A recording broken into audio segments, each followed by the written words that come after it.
ചെയ്ത വിവേക് വിശ്വനാഥിന്റെ മൃതദേഹം വൻ ജനാവലിയുടെ സാന്നിധ്യത്തിൽ സംസ്കരിച്ചു. വിവേകിന്റെ മരണത്തിൽ മുഖ്യമന്ത്രി അനുശോചനം രേഖപ്പെടുത്തി.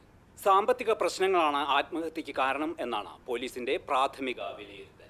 ഫൈൻ ആർട്സ് കോളേജിലെ 2ാം വർഷ ബിരുദ സാമ്പത്തികം കുഴപ്പമൊന്നുമില്ല. ഫൈൻ ആർട്സ് കോളേജിലെ എക്സിബിഷൻ ഹാളിൽ എനിക്ക് തോന്നണ പയ്യൻ മരിച്ചത് അന്നത്തെ സംഭവമായിട്ട് ബന്ധപ്പെട്ട എന്തോ ആണ്. എന്തെന്നാണ്? പിന്നെ മരിച്ചത് എന്റെ കുഞ്ഞമ്മയുടെ മോനല്ലേ? പോകാൻ പറയടാ. ഉള്ളത് പറഞ്ഞ ആ സീരിയൽ നടിയായാൽ പോലും ഇത്ര ത്രില്ലുണ്ടാവില്ലായിരുന്നു. തന്നെ ഇതൊരുമാതിരി 4 സിംഹത്തിന്റെ ഇടയിൽപ്പെട്ട മാൻകുട്ടിയെ പോലെ. എൻ്റെ അഭിപ്രായത്തിൽ ഇവിടുത്തെ സിസ്റ്റം ശരിയല്ല. സിസ്റ്റം ശരിയായിരുന്നെങ്കിൽ ഈ ഏരിയയിലെ ടൂറിസം പുഷ്ടിപ്പെടൂലായിരുന്നോ? അങ്ങനെയെങ്കിൽ ഇതുപോലുള്ള മാൻപേടുകൾ എത്രയെണ്ണം ഇവിടെ റൂം എടുത്തേനെ.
വാനം തൂവിയ നിറം കൊണ്ടെഴുതിയ കവിത നീ, ഏഴഴകിൻ വില്ലാൽ കുലച്ചോരുന്നം നീ, ഈ പ്രേമഭിക്ഷുവിൻ പാനപാത്രം നിറച്ചോരന്നം നീ, നീ ഞാനാകുന്നു, ഞാൻ നീ.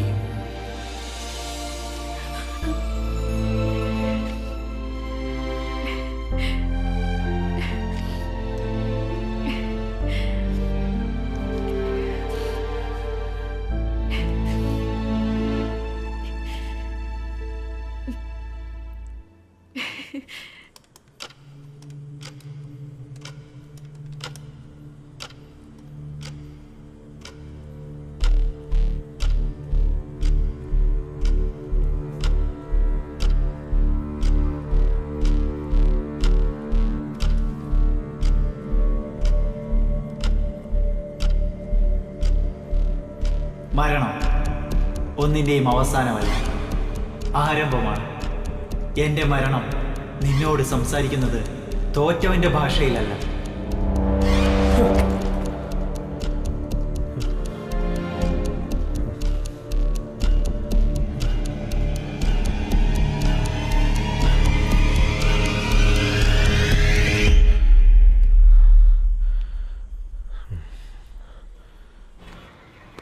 അണ്ണാ, നിങ്ങൾക്ക് ഈ സ്പിരിറ്റിനെ കുറിച്ച് എന്താ അഭിപ്രായം? എനിക്കത്ര നല്ല അഭിപ്രായമില്ല. ആണോ? പക്ഷേ അതിൽ നിന്നുണ്ടാക്കുന്ന മദ്യം ഉണ്ടല്ലോ, അത് സൂപ്പറാണ്. ശേ, ആത്മാവ്, ഞാൻ ആ സ്പിരിറ്റിനെ കുറിച്ചാണ് ഉദ്ദേശിച്ചത്. ആത്മാവിൽ എനിക്ക് വലിയ വിശ്വാസമാണ്. അരവിന്ദ, ഈ ജ്യോതിഷത്തിന്റെ പിതാവായ വരാഹമിഹിരനുണ്ടല്ലോ, അദ്ദേഹത്തിന്റെ ആത്മാവാണ് ഞാനെന്ന് എനിക്ക് പലപ്പോഴും തോന്നിയിട്ടുണ്ട്.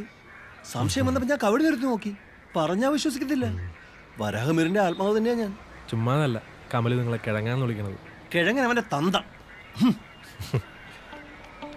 ഞാൻ തന്തയ്ക്ക് വിളിച്ചാരി അവൻ അറിയണ്ട. ഞാൻ പറയും.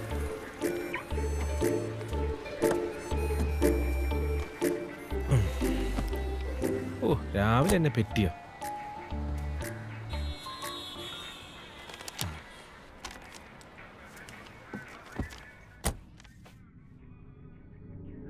എന്താ അത്?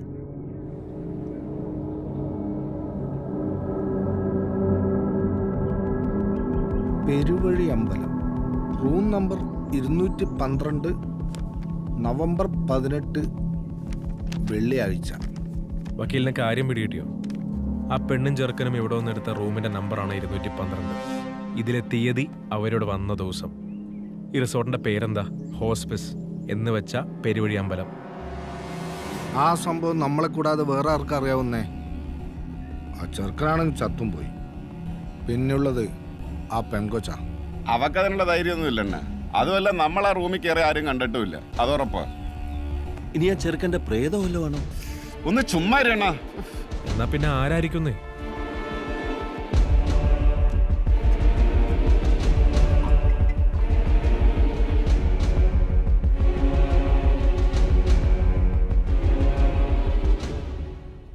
ഞാനേ ഒന്ന് താഴെ വരെ പോവാണേ.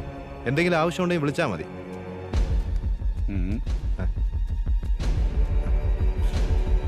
എന്താ സാർ, വന്നെടാ. എന്തേലും വേണോ? വന്നടാ. അന്ന് രാത്രി നീ കാറ് കൊണ്ടുപോയിട്ട് എപ്പോഴാ തിരിച്ചു വന്നേ?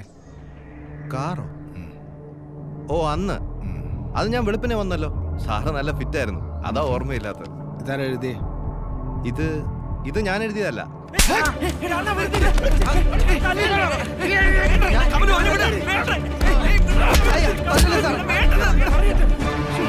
ഞാനല്ല,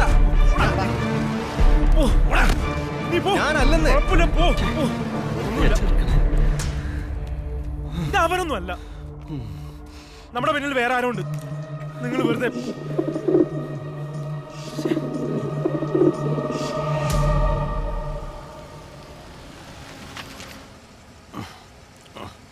ഞാൻ കൊണ്ടാക്കണോ? വേണ്ട, ഞാൻ പൊക്കോളാം.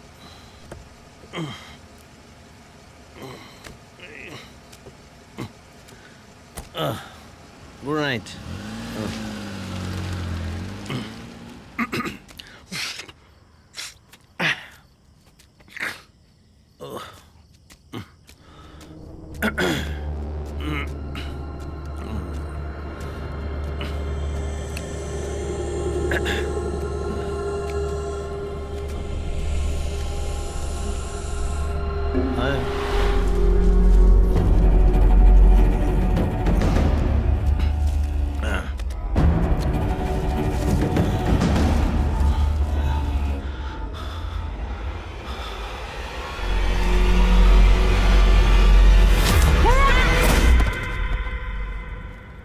എടി അത് കണ്ടോ?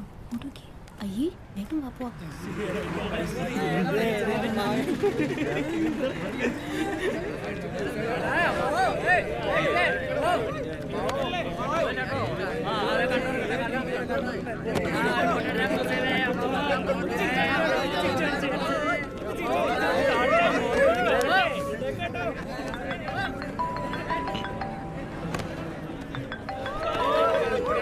ഹലോ. Good morning. ഒരു പെണ്ണിന്റെ മാനത്തിന്റെ വില എന്താണെന്ന് ഈ നിമിഷം മുതൽ നീ അറിഞ്ഞു തുടങ്ങും.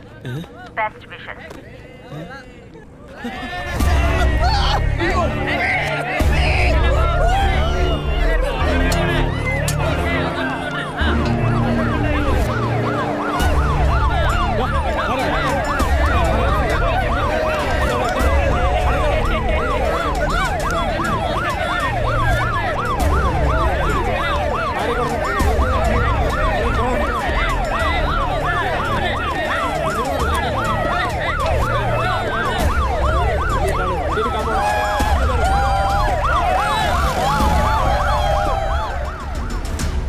സെക്ഷൻ 294/509.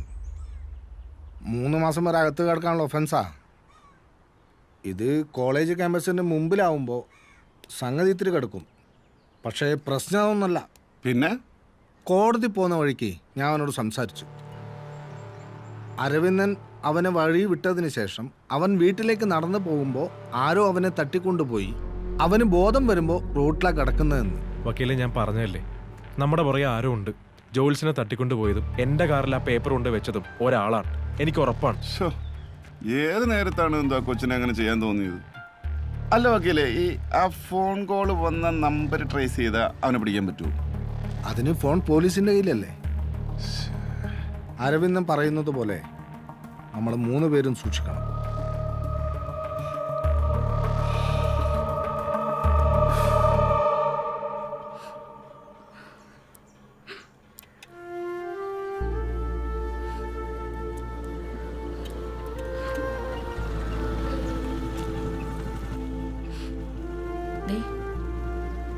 ചാരുമോള് വരുന്നുണ്ടല്ലോ.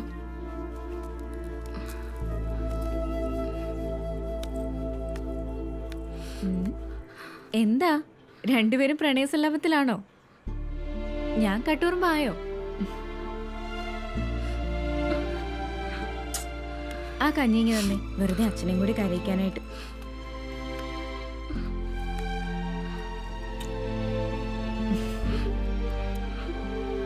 ഇങ്ങനെ കിടന്നാ മതിയോ? വേഗം എണീക്കണ്ടേ? നമുക്ക് ഒരുപാട് കാര്യങ്ങൾ ചെയ്തു തീർക്കാനുണ്ട്.